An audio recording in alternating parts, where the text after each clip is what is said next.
গত মধ্যরাত থেকে পেট্রোল ডিজেলের রেট বাড়ছে। পেট্রোল বর্তমানে 102 টাকা 29 পয়সা, আর ডিজেল 91 টাকা 20 পয়সা। তো পেট্রোল বাড়ছে, 15 তারিখ বাড়ছিল আগে, 15 তারিখে এখন 87 পয়সা বাড়ছে পার লিটার। ডিজেল বাড়ছে 88 পয়সা পার লিটার। তো টোটাল 15 তারিখে প্রথম বাড়ছিল, তো 15 তারিখ থেকে আজ পর্যন্ত বাড়ছে 4 টাকা 79 পয়সা পার লিটার।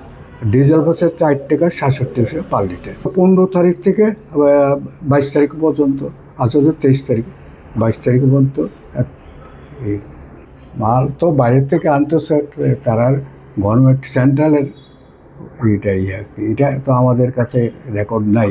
আজকে পেট্রোল 87 পয়সা আর ডিজেল 88 পয়সা। সে 102 টাকা 29 পয়সা পেট্রোল এসে, আর ডিজেল বা এই হলো 91 টাকা 20 পয়সা বাড়ছিল। এটা হলো 90 টাকা 32 পয়সা। এখন কত? এখন তো এলো পেট্রোল বাড়ছিল 91 টাকা 20 পয়সা ডিজেল, আর पेट्रोल बोलो 102 टाका 29 पैसा। इस अक्षय तृतीया स्वर्ण कमल लाया है स्वर्ण अक्षया ऑफर 14 अप्रैल से 2 मई तक। पाइए डायमंड ज्वेलरी पर 100% मेकिंग चार्ज ऑफ और गोल्ड ज्वेलरी पर 30% मेकिंग चार्ज ऑफ। हर खरीदारी पर अश्योर्ड गिफ्ट, साथ ही जीतिए 2 गोल्ड नेकलेसेस, 11 गोल्ड कॉइन्स या 5 डायमंड रिंग्स लकी ड्रॉ में, और अपना पुराना सोना बदलिए पूरी कीमत पर। आज ही विजिट करें स्वर्ण कमल ज्वेलरी, अगरतला, उदयपुर और धर्मनगर। TNC apply.